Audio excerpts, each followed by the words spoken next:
Have you ever thought your closest friend would always be the one you could trust the most? But sometimes the people closest to us are the very ghosts that haunt us the deepest. In today's story, join me as we uncover a friendship that seemed perfectly normal on the surface, but beneath it hid a terrifying darkness no one could have expected. Story 1. The Best Friend in the Dark. Jess and I had been best friends for nearly 6 years, from high school all the way through college. We shared countless memories, even lived together in a 3-bedroom apartment with another friend, Stacy, whom I also knew well. To me, Jess was a soulmate, someone I could confide in without holding anything back. Toward the end of the semester, as everyone was preparing to head home for the long break, Jess decided to stay one extra day to finish her final shift at the store where she worked. Stacy and I had already left town. I remember leaving the apartment feeling a bit sentimental without knowing what was about to unfold. But then somewhere along the drive, I suddenly realized I had forgotten my laptop back at the apartment. A strange wave of unease washed over me as I turned the car around. About 30 minutes later, I arrived at the front door, ready to grab my laptop and head back out. Something felt wrong. The apartment was unusually quiet. Jess's door was open, something she never did unless she was home. I called out her name. No response. I walked into her room, and that's when things started to unravel. My laptop was sitting on her bed, already open and logged into my account. Jess knew my password. I stood there stunned, then glanced over at her own laptop. A folder was open, filled with dozens of photos. All of me. Photos of me passed out drunk on the couch after parties. Photos of me wrapped in a towel in the bathroom. And others too disturbing and humiliating to even describe. My heart pounded so hard I thought it might burst. I started looking through her room, especially her closet, and what I found made my blood run cold. Some of my things, clothes, accessories, had been hidden away inside. Like trophies. Like she'd been watching and collecting pieces of me for who knows how long. Then I remembered something. The first night I moved in with them, I'd woken up to strange sounds coming from my closet. I'd screamed and run to Stacy's room, terrified. Jess never got up, never said a word about it. Now I knew it had been her. Hiding there, watching me. The fear was suffocating. I couldn't believe the person I trusted the most had turned into something so twisted. I packed my things in silence, locked my door, and left that apartment in the middle of the night. No confrontation, no goodbyes. I called my parents. They were speechless, shocked, and heartbroken. After that, Jess cut off all contact. Blocked me on social media, changed her number. It was as if she'd never existed. My life flipped upside down, not just from the betrayal, but from the overwhelming sense of being violated. I can't erase those images from my mind, or the lifeless expression in each photo, or the cold, calculated behavior of the person I once held closest. If you're hearing this story, remember one thing. Sometimes your worst enemy isn't a stranger in the dark. It's the person who's been standing next to you all along. Story 2. The Mysterious Friend in the Night. Sometimes life brings us people who seem like soulmates only to reveal the darkness they hide within. This is the story of Jason, a former friend I once trusted completely. Until one horrifying night changed everything. Jason was a complicated person. He struggled with psychological issues like insomnia, night terrors, and depression. He was on a cocktail of medications to manage it all. But I came to realize that wasn't the whole story. One day, Jason got into a violent argument with his roommate, so intense it nearly turned physical. He called me, said he needed a place to stay for a few nights. I didn't hesitate. I offered him my couch. The first day seemed normal. Jason mostly played video games, watched TV, and slept.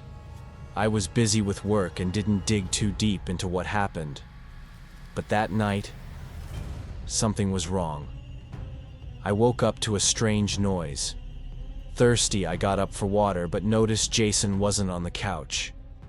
I called out for him quietly, not wanting to startle him in case he was just half asleep. That's when I realized the faint clicking noise was coming from my room. Carefully, I peeked inside.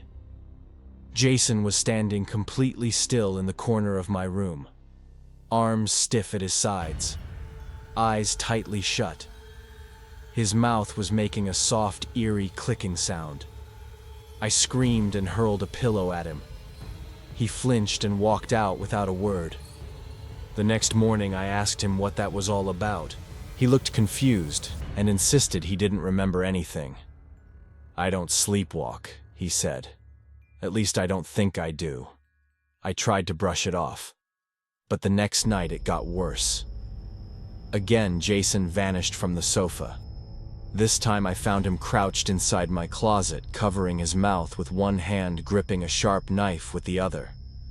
I slammed the door shut and locked myself in the bathroom, heart racing, barely able to breathe as I listened for his footsteps. Minutes passed. Then I heard him walk back to the sofa. Silence returned. The next day, I confronted him again. He swore it was another sleepwalking episode. "I didn't mean anything. I swear," he said. But I couldn't shake the feeling of danger. Then I got a message from Jason's former roommate. He told me Jason had once stood at the foot of his bed in the middle of the night, holding a knife. That was it. I asked Jason to leave that day. We've kept in distant contact online, casual likes, comments, the occasional message, but the friendship never recovered. And honestly, I don't think it ever should, because sometimes the scariest people aren't strangers. They're the ones you once let into your home and never realized you were letting in the dark. Story 3. The best friend who became an obsession. I once had a best friend named Jess. We met back in high school and even lived together in the college dorms. By junior year, we moved into a 3-bedroom apartment off campus with a third roommate named Stacy. Jess and I were especially close, while Stacy wasn't as involved, but we all got along fine. That spring, with break approaching, Stacy and I planned to head home on the same day. Jess stayed behind an extra night to finish a final shift at her part-time job.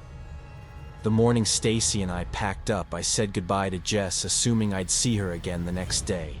But as I drove down the highway, I suddenly remembered I'd forgotten my laptop. I turned around immediately. There was no way I could go 2 weeks without it. When I got back to the apartment, I called out to Jess. No answer. Her bedroom door was wide open, strange because Jess always kept it locked when she wasn't home. I walked in and found my laptop, open on her bed. But what made my blood run cold was what I saw on her laptop. A folder already open filled with dozens of photos. Photos of me. Some were of me passed out drunk on the sofa after parties. Others showed me wrapped in a towel inside the bathroom in my room. Private moments. Moments I knew no one else should have access to. My heart pounded as I slammed her laptop shut and began searching her room. In her closet, I found items of mine clothes, accessories, even deeply personal things I can't bring myself to describe. It was like she'd been collecting pieces of me, watching me. I was horrified, furious, betrayed. I packed everything I could, locked my bedroom, and left the apartment that night without another word. I called my parents, too shaken to explain it all. They were speechless, urging me only to stay safe. By the time I got home, Jess had blocked me on all social media. A week later, she had moved out completely. It was like she'd vanished. Almost a year passed. Then during a small get-together with mutual friends, I saw her again. She never looked at me once, not a word, no apology, no explanation. The girl I'd called my best friend for 6 years had become a stranger, a silent predator who had stolen my privacy and twisted it into something terrifying. And I remembered. That very first night we lived together, I woke up to strange sounds coming from my closet. I panicked and ran to Stacy's room. We searched together but found nothing. Jess never stirred, never acknowledged the chaos. Now I know. It was her, watching me. Even back then, I still can't believe the person I once trusted with my secrets became the source of my worst nightmares. They say friendship is one of life's greatest treasures. But in this world, not everyone is worthy of trust. I hope today's story serves as a reminder to always be careful with the relationships we let into our lives. If you've ever experienced something similar, feel free to share it in the comments below. And don't forget to like and subscribe so you won't miss any of the chilling stories to come. Thank you for watching, and I'll see you in the next one.